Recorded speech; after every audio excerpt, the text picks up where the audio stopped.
neza abanywanyi bacu mudukurikirana kuri channel yacu mu Wivyi TV. Tubaye ikaze mu kiganiro cy'ubutumwa bwiza. Kuri uyu mugoroba ndi kumwe n'abashitsi babiri. Twateguye ikiganiro cy'ubutumwa bwiza kiri buvuge ku nsanganyamatsiko ivuga ngo mube mukiranutse nk'uko so mu ijuru akiranuka. Ni insanganyamatsiko itavugwaho rumwe, ariko imbere yuko tuja mu kiganiro reka manze nakira abatumirwa dufite uyu munsi. Uburyo bwanje mfite umuvugabutumwa witwa Rudasingwa Godfrey. Ibumoso bwanje hari undi mushitsi umuvugabutumwa witwa nitwa Evangeliste Faustine Ngabire. Murakoze cyane. So iyi ngingo nko twari tubivuzeho ni ingingo icanditswe dusoma muri Matayo igice cya 5:48 yatubwira ngo mube mukiranutse nk'uko so mu ijuru akiranuka. Bivuzeho gato ni ingingo itavugwaho rumwe kuko abantu bayivugaho ibintu bitandukanye. Hari ijambo nigeze gusoma mu Baroma igice cya 3 umurongo wa 22 aho bavuga ko ngo abantu bose bakoze ibyaha Ntibashikira ubwiza bw'Imana. Hakaba abantu bose bakoze ibyaha ntibashikira ubwiza bw'Imana. Ntibashikira. Hakabaho n'indi jambo dusoma muri Zaburi aho batubwira ko ngabera bo mu isi muri izo mfura Imana yishimira gusa. Muvuga butumwa. Aya majambo yose urahuza gute? Urakoze cyane. Ndagira ngo wenda duhere ku cyo wadutumiriye n'ubundi turakomerezaho utubwiye, ariko reka mbanze mvuge gake nsome hangaha nk'uko umaze kuhadusomera. Aravuga ngo namwe mube mukiranutse nk'uko so wo mu ijuru akiranuka. Iri jambo hariho ni ijambo Yesu yatanze nk'itegeko kandi bigomba kuba ariko bimeze. Yesu yaravuze ngo mube mukiranutse nk'uko so wo mu ijuru akiranuka. Ni Yesu wabyivugiye ubwe, ntabwo ari undi muntu wabivuze, ntabwo ari Pawulo, ntabwo ari inde, ni Yesu. Yesu ubwe wabyivugiye. Rero iki ni igishushanyo mbonera yaraduhaye nk'abantu bashaka kuzajya mu bwami bwo mu ijuru. Atubwira ngo tugomba kuba dukiranutse nk'uko data wo mu ijuru agira gute akiranuka. Mbere gato wenda yuko ngira ko aho ngaho waruvuze, yuko mvuga ku cyo waruvuze, ubundi kino gishushanyo mbonera Yesu yaraduhaye kimeze gite mu by'ukuri? Ariko kuba dukiranuka nk'uko data wo mu ijuru akiranuka. Imana irakiranuka nk'uko tubisoma muri Bibiliya. Ntabwo ndi bujye gusoma imirongo yose wenda, ariko ndagenda mavuga. Iyo usomye Yesaya igice cya 6:3 haravuga ngo umwe avuga ijwi rirenga abwira bagenzi be asingiza Uwiteka Nyiringabo. Asingiza ati Uwiteka Nyiringabo arera arera arera, isi yose yuzuye icyubahiro cye. Urumva arera arera arera. Urumva kino gishushanyo mbonera Yesu yaduhaye ukuntu kimeze. Yesu Imana irera. Usomye no mu gitabo cyo Kuva igihe Mose yavuganaga n'Imana akagera n'aho ayisaba kugira ngo imwiyereke ayibone. Mu bice 33 umurongo wa 18 kugeza kwa 23 ndahasoma nihuse. Avuga ngo aramubwira ati nyereka ubwiza bwawe burabagirana. Umurongo wa 19 aramubwira ati ubwanjye nzanyuza kugira neza kwanjye kose imbere yawe, nzivugira mu izina imbere yawe ko ndi Uwiteka, kandi nzagirira ubuntu uwo nzabugirira, kandi nzababarira uwo nzababarira. Ku murongo wa 20 kandi ntiwareba mu maso hanjye kuko umuntu atandeba mu maso ngo abeho. Kandi Uwiteka ati hariho ahantu bugufi bwawe, hariho ahantu bugufi bwanjye, nawe uzahagarare ku rutare. 22 ubwiza bwanjye bukikunyuraho nzagushyira mu bisate by'igitare ngutwikirize ikiganza cyanjye ngezaho marira kukunyuraho, maze ngutwikurure ikiganza cyanjye urebe mu mugongo hanjye, ariko mu maso hanjye ntihaboneka. Urumva mu maso, iki ni ikintu kitwereka uburyo Imana igira gute, uburyo Imana yera. Iyo dusomye no mu Befeso ibice 5:27, ntabwo ndi butinde, havuga ni Pawulo wigishaga ahangaha, aravuga ngo aryishyire rifite ubwiza, ridafite ikizinga cyangwa umunkanyari cyangwa ikintu cyose gisa gityo, ahubwo ribe iryera ridafite inenge. Twasoma imirongo myinshi, ariko nagira ngo mvuge kuri aka kantu. Iki gishushanyo mbonera Yesu yaduhaye, ariko ashaka yuko tuba twera, tudafite ikizinga na kimwe. Urumva hari igihe abantu bahirimbana ariko batazi icyerekezo, batazi aho bagomba kugera hariho. Rimwe na rimwe bakibeshya bagatekereza yuko nibagera ku kigero cya 70% mu by'ukuri bazaba bagezeyo, ariko apana. Iyo bijya kuba bimeze gutyo, hari ukuntu Imana wenda yari kuvuga uti nimugera kuba mwera mukagera kuri 99 nzabakira, ariko noneho mwera nk'uko data wo mu ijuru agira gute, yera. Data wo mu ijuru yera. Urumva, mube mwera nk'uko data wo mu ijuru yera. Imana rero irera.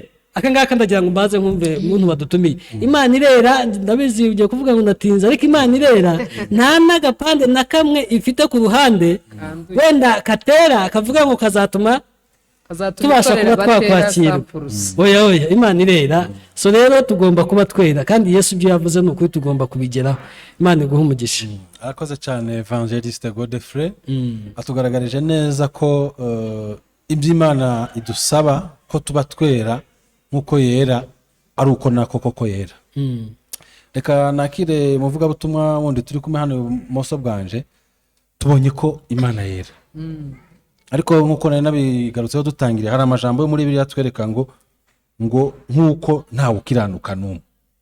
Umuntu nimba adakiranuka, nimba nta muntu n'umwe ukiranuka, umuntu azagera kuri icyo kigero cyo gukiranuka nk'uko data wacu wo mu ijuru yera gute? Arakoze cyane. Ikintu gikomeye ngiye kubanza kuvugaho ni ukugabanyiriza abantu ubujiji bwo kuba mu kintu cyitwa amayobera cyangwa se ubwiru. Ntabwo icyo kintu ari icy'Imana. Umuntu wese niba uzi ko urugendo urimo utazi iherezo ryarwo, niba uzi ko uri mu rugendo rujya mu ijuru ariko ukaba uvuga ngo sinzi ko nzajya mu ijuru, sinzi ko nzagerayo, uri mu bwiru, uri mu mayobera, kandi amayobera ntabwo ari ay'Imana n'aya Satani. Tubisomye mu bya ni nka ka kanyoni karitse ku Byahishuwe igice cya 2:24 haravuga ngo mureke icyo mwumvise uhereye mbere na mbere. Oya, hano ntabwo ari mu Byahishuwe, mu Byahishuwe 2:24. Hadusomere kuko aha hanze abantu barasenga, ariko kuko ntago waba uri mu rugendo rujya mu ijuru ngo ariko ngo uvuge ngo mvuye hano ngo ngiye icyangu, ngo ariko ngo ndi kugenda ngo niba nzagerayo, niba n'umuhanda ndimo ari wo, niba atari ubwo suri mu biki. Nuko hanze bimeze. Ibyo ari byo byose, iyo uri mu rugendo utazi aho werekeza, uraza aho werekeza ariko ntuzi inzira ikujyanayo. Ikintu ukora urabaza, urayoboza mu Kinyarwanda. Inabaza irira ku muziro niko bavuga mu Kinyarwanda. Urayoboza. Iyo uyoboje rero ukuyoboye ugomba kumwizera. Cyo ni ikintu gikomeye.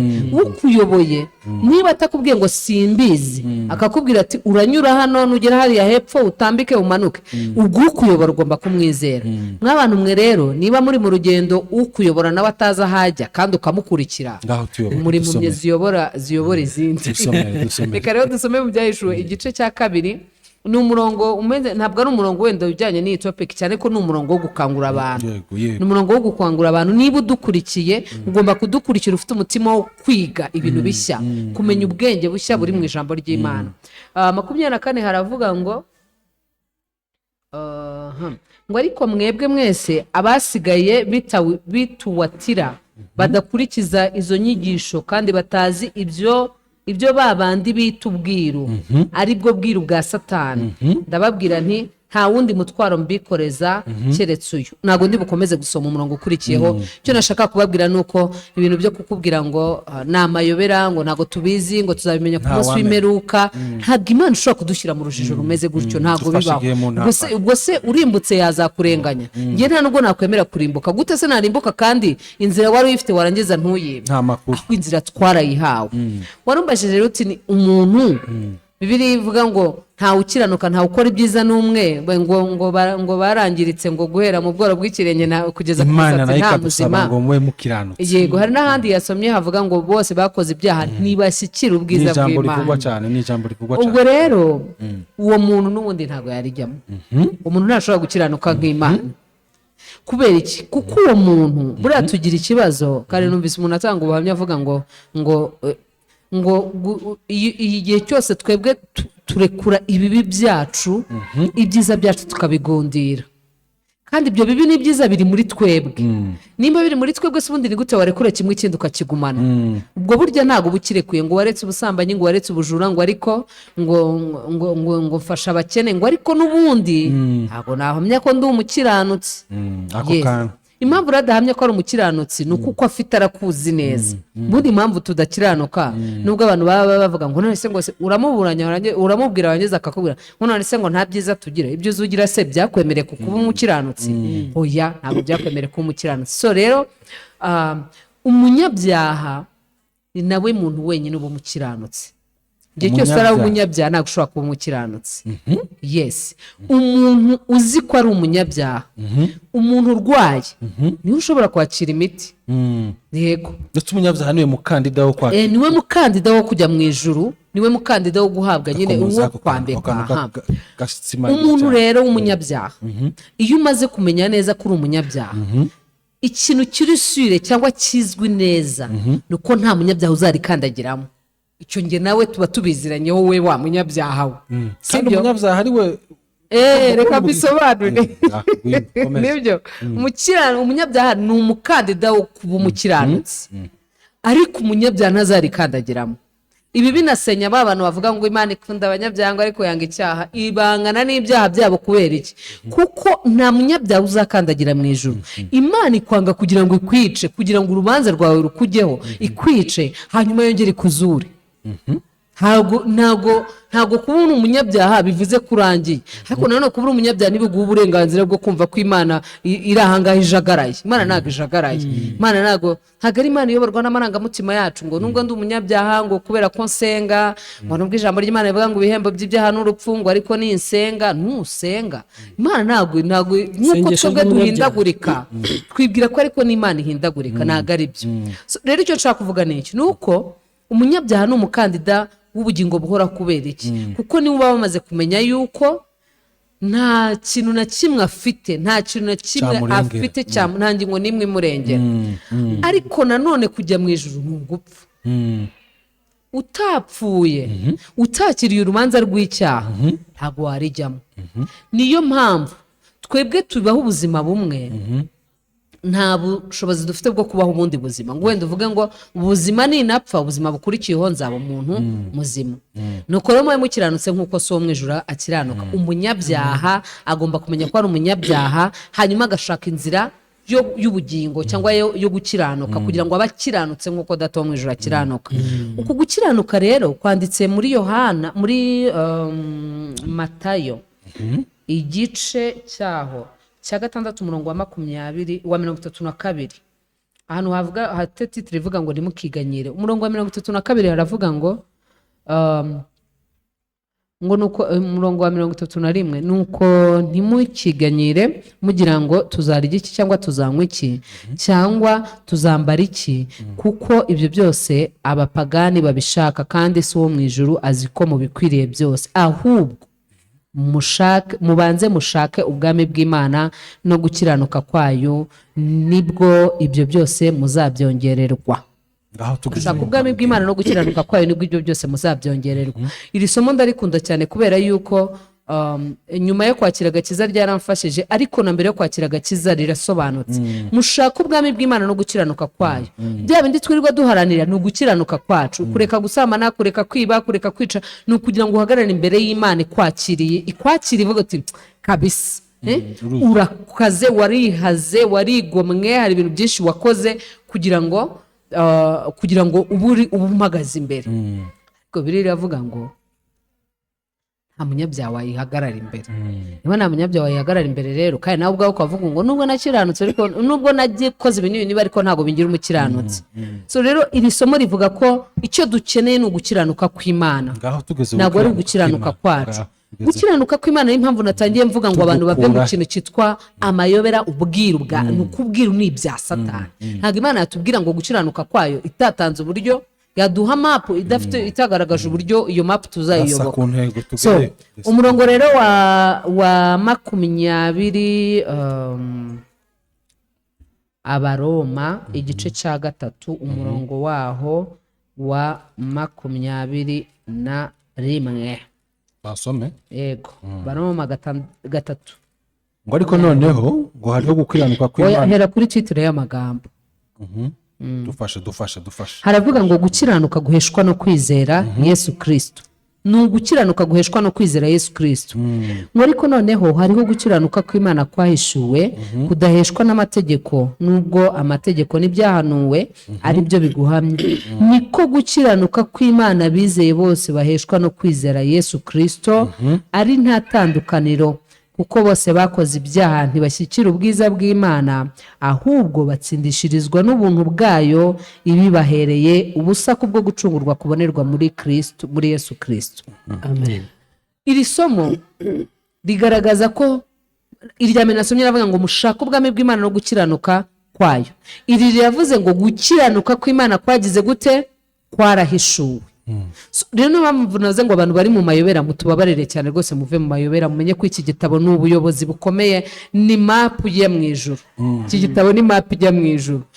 Bibiliya iravuze ngo bose bakoze ibyaha ntibashyikira ubwiza bw'Imana, ariko ahubwo batsindishirizwa n'ubuntu bwayo ibibahereye ubusa.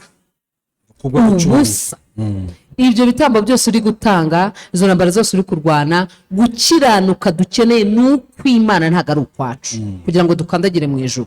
So rero kugira ngo ukiranuke nk'uko so mu ijuru ameze, nk'uko yabivuze, ugomba kuba usa na so mu ijuru. Nta kuntu imbwa yabyara ihene, nta kuntu Imana yerade wakwitwa umwana wayo, wakwiyita umwana wayo kandi unahindukira uvuge ngo uri umunyabyaha. Ugomba kuba usa nka so kugira ngo ujye mu ijuru. Kugira ngo use nka so rero bicishwa muri Kristo Yesu.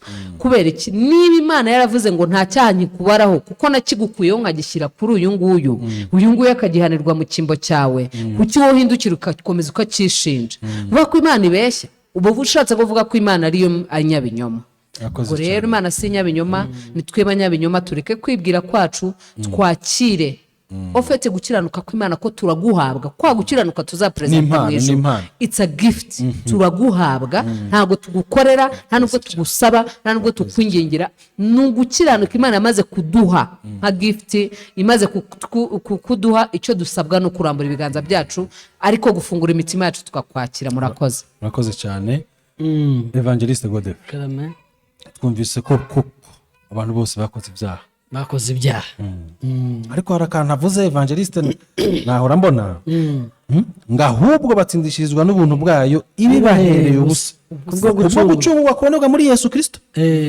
Ijambo rirakomeye, warivuga iki tuja kukana ku musozi? Arakoze cyane, ariko Imana iratangaje. Gusa subiraho gato inyuma, iki kintu iri jambo Yesu yavuze, uko gukiranuka Yesu yavuze kurashoboka. Twese tubyumvikanye.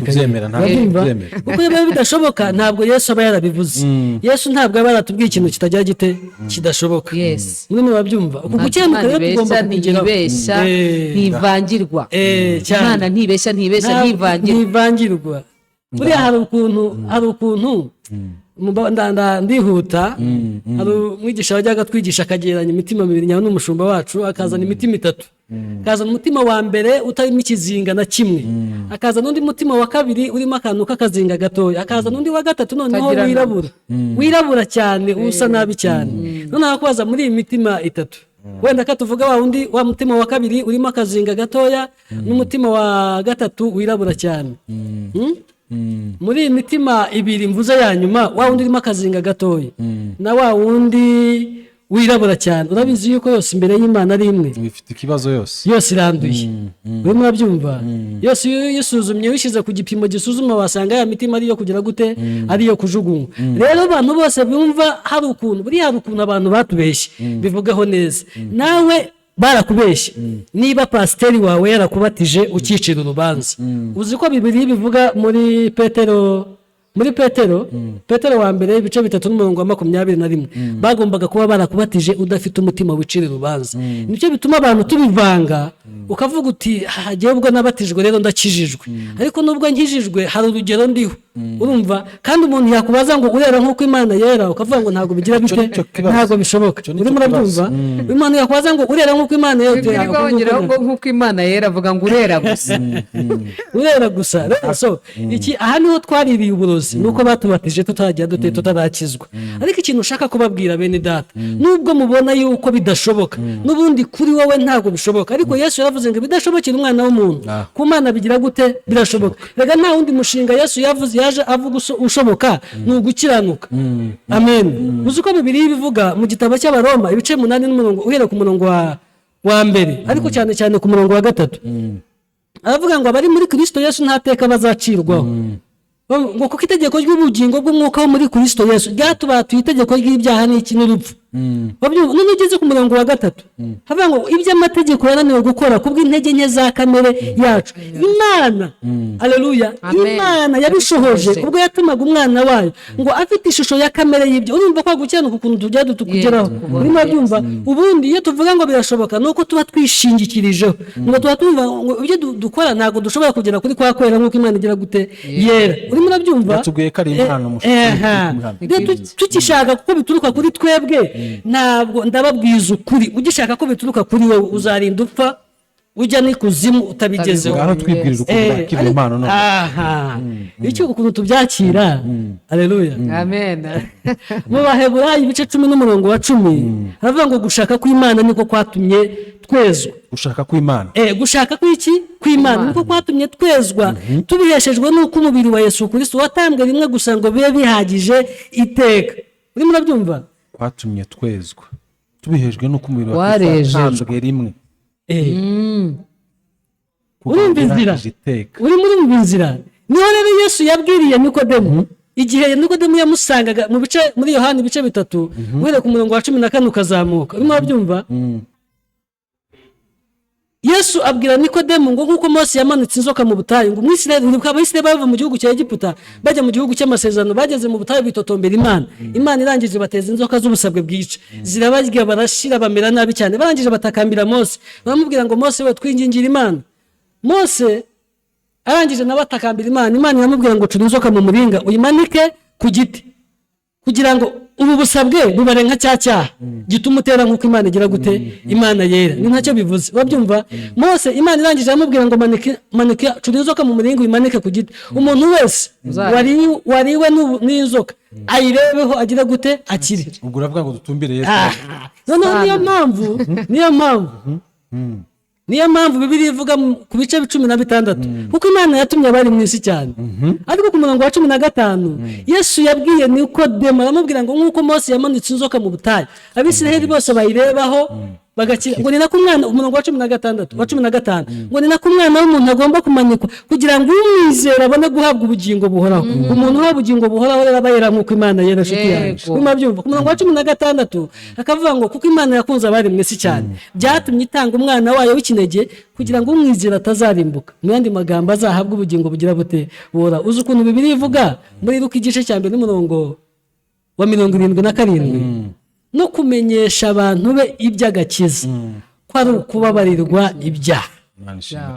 Uyu murongo niwo ngira ngo no kumenyesha abantu be by'iki by'agakiza. Burya agakiza egari kubabarirwa ibyaha ariko ntiwavuga ngo ufite Uwakiriye agakiza, utarahamya yuko wababariwe iki Wabibabariwe. wababariwe ibyaha kandi igihe utarahamya ko wababariwe ibyaha ntabwo wera nk'uko Imana igira gute. Urakoze rero abantu bose bafite uko guhamya nk'uko muri Yohana abitubwira niba bafite ubugingo buhoraho. Aleluya. Amen. abashitsi Imana bacu ibahe barakoze cyane bakuye urujijo ruri hano hanze ku bijanye n'uko abantu bakiranuka. Ibyo ndibuka watwigishije kera baratubwira ngo dukore gutya dukore iki na kiriya tugasenga tukatura kugira ngo tube twakiranuka. uko gukiranuka ko guturuka mu mirimo yawe guturuka mu bikorwa Zero. icyo Bibiliya bivuga ahubwo uba wikuririye umuvumo. Mu Bagalatiya ibice 3:10 bavanga biringira imirimo itegetswe n'amategeko n'iki n'ibivumo. Iyo wiringiye gukora kwawe buriya buvuze ngo Yesu mushyize ku ruhande jewe ngiye kugira gute ngiye kwihanyanyiriza. murakoze cyane niba iminota itarangiye nanjye hari akantu gato navuga. Uko twabonye uko gukiranuka ni mu rupfu rwa Kristo. Ubundi Kristo yagiye yemeye misiyo y'Imana. Misiyo y'Imana kwari kutugarura ko twari twaramaze kuba abanyagano ba Satani, twaramaze kuba imbata cyangwa se abantu bakingiraniwe mu gihugu cyo kwa Satani aricyo cyo kurimbuka. Icyo gihugu rero kugira ngo tukivemo nuko Yesu yagombaga kuza. Imana yagiranye njya mbyita ngo ni Imana yagiranye diru na Satani. Imana niyo yamenye ngo igiciro iri butanga kugira ngo Satani aturekure ni ikihe. Ariko Satani ko adashaka gutsindwa ntago umuntu utabizi nyine ntago amenye ibyabaye agira ngo aracyari muri nta yindi diri Imana yagiranye na Satani. Ahubwo Bibiliya avuga ngo ibihembo by'icyaha ni iki? Nuko Imana twagombaga gutanga urupfu ariko noneho kubw'ubuntu bw'Imana Imana yahisemo Yesu. Yavuga mu Baheburayo ibice 10 n'ubundi avuga ngo Imana yihitiyemo umubiri wande umubiri wa Yesu. Noneho Imana yihitiyemo umubiri wa Yesu utanga rwa rupfu kugira ngo twebwe dushikire kwa gukiranuka ko Yesu yavugaga. Icyo ngiye rero nashaka kuvuga ni iki ngiki kiri mu Byahishuwe igice cya 3 umurongo wa 7. tugana ku musozo ndi gusoza umurongo wa 7 aravuga ngo wandikire marayika w'itorero ry'i Filadelfiya uti uwera kandi w'ukuri ufite urufunguzo rwa Dawidi ukingura ntihagire ukinga kandi ukinga ntihagire ukingura. Aravuga aya magambo ati ntabwo ndi buvuga amagambo yavuze ariko icyo nshaka kuvuga ni ukugaragaza umurimo w'uwera wa Yamana tugomba gukiranuka nkayo nuko iyo yakinze nta ukingura niyo yakinguye nta ukinga. bivuze ko turabakiranuka. Kristo yagiye ikuzimu arwana na Satani aramunesha afungura ikuzimu azazamukanye urufunguzo. Natwe ntiyadusizeyo kuko twapfanye nawe tuzukana nawe. Rero uko kuntu twazukanye nawe ni ukuvuga ngo yadusohokanye muri cya gihugu kirimbukiro atugeza hanze. Yewe numva ko atarahagera amenye ko urufunguzo rw'ikuzimu Yesu niwe rufite mu biganza. Nta muntu uzasubira kurimbuka, nta n'uwo Satani ashobora gufungiranira ikuzimu. Amaraso ya Yesu yaratwejeje twareze nk'uko Imana yera turakiranuka nk'uko Imana ikiranuka. Iyo ubyizeye nk'uko Yohana 3:16 wavuze nta kabuza wicara muri iyi si utegereje kwinjira mu ijuru. Harabura isaha gusa, harabura umunsi n'igihe ngo Yesu agere hano twitumbagirire. murakoze cyane. Ikiganiro cyacu kigeze ku musozo ariko nshimira abatumirwa bacu kuba babashije gukura urujijo hagati y'imirimo yacu itugeza ko udashobora kutugeza gukiranuka Imana yifuza ndetse no kwakira gukiranuka kw'Imana kubasha kutugeza ku gukiranuka Imana yifuza. Murakoze cyane. Ikiganiro cyari cy'ubutumwa bwiza kikaba kiganye ku musozo tukaba tubatumiye kuzongera kurikirana ikiganiro cyacu ubutaha. Murakoze cyane. Amen. Amen.